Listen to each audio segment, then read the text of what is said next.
Right, Keir Starmer has sold out UK nationals once more. Britain and India agrees to a £5 billion free trade deal on visas, tariffs on cars, textiles and whiskey. But this is way worse, actually, than what this sort of headline just implies. This doesn't really imply much. This implies that it's really good, actually. £5 billion free trade deal. Wow. Well, visas, great. So that's just more random foreigners turning up. That's exactly what everyone wanted, isn't it? That is absolutely, definitely why, people chose to completely go against Labour in the local council elections recently. Because they just really wanted more random foreigners turning up on their streets. Yep, absolutely unequivocally. No. How did they just not get it? They're incapable of understanding that the British electorate doesn't want random foreigners anymore. They've had enough. But Keir Starmer has sold out Britain again. This is awful, actually. So let's get into what it is, right? Like the ins and outs of it. Britain and India have struck a free trade deal hailed by Sir Keir Starmer as paving the way for cheaper prices in UK shops and boosting exports. So what does that mean? Well, cheap imports, slave labour. So well done, good, that's great. Fantastic, yeah. That's not Britain manufacturing things though, is it? That's just selling more crap. Just ridiculous. Just buying more cheap shit from abroad.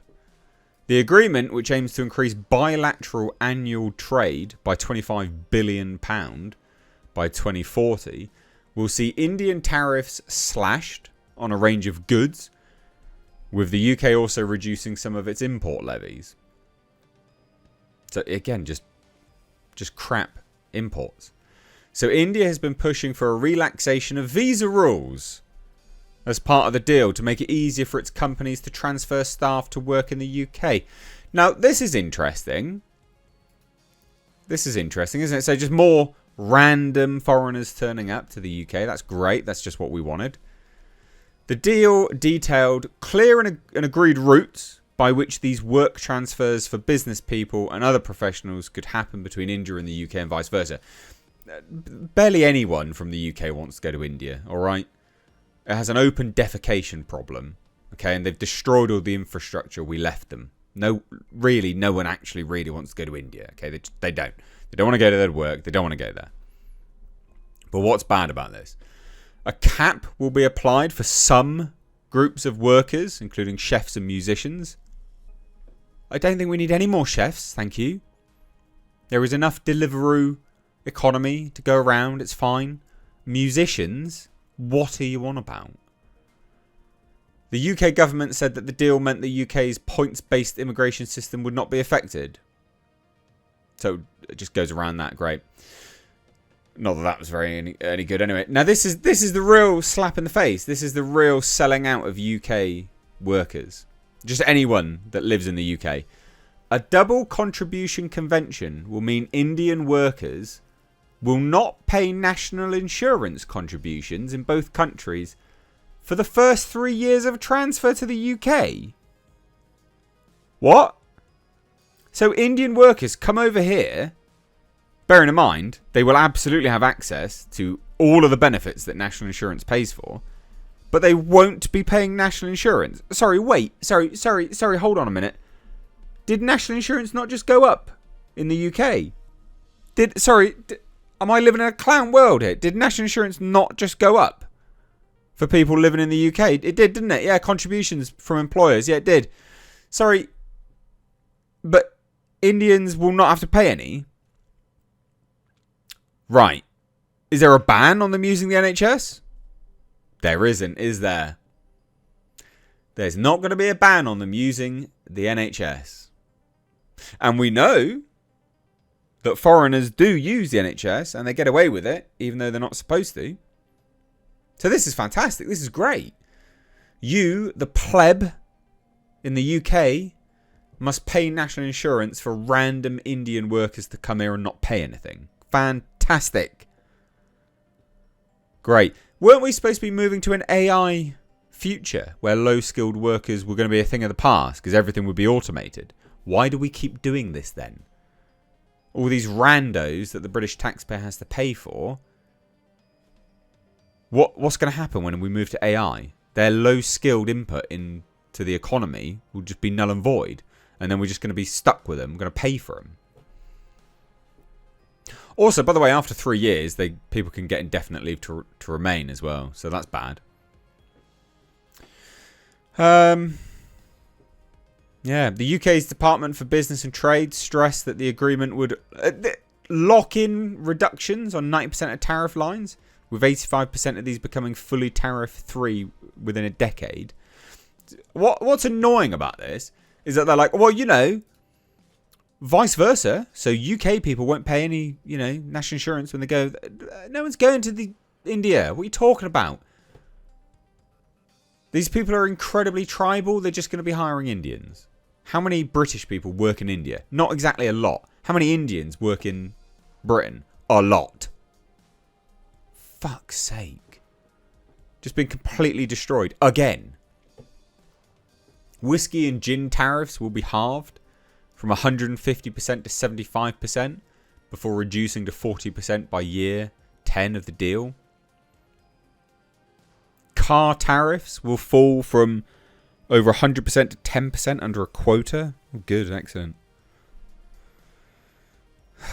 Other goods with reduced tariffs include cosmetics, aerospace, lamb, medical devices, salmon, electrical machinery, soft drinks, chocolate, and biscuits. Great. I don't actually see how this helps UK companies make more stuff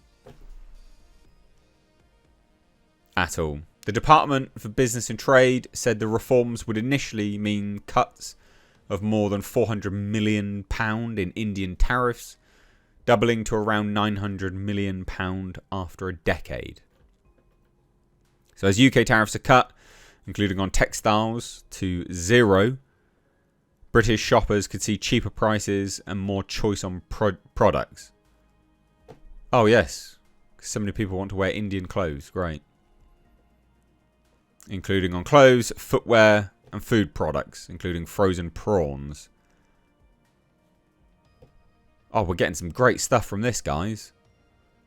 Britain's services sector will get market certainty when trading in India, and UK firms should also find it easier to bid for procurement contracts. We're just going to get cheap Indian labour. This is dog shit. And they won't pay national insurance, guys.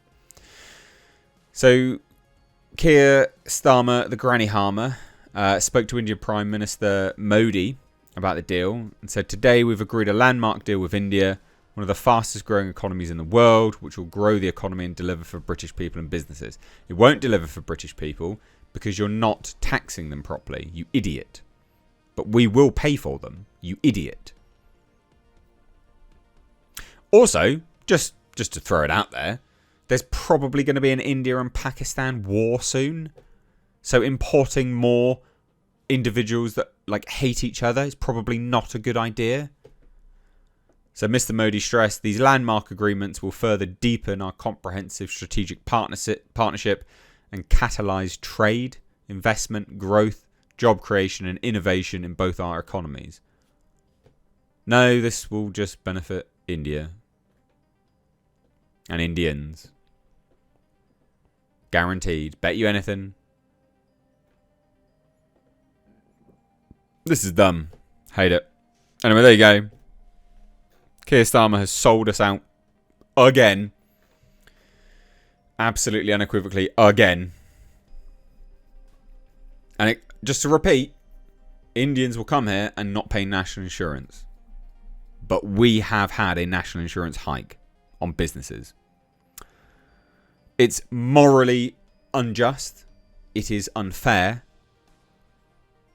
And they are screwing us with our own money to pay for randoms. Good times.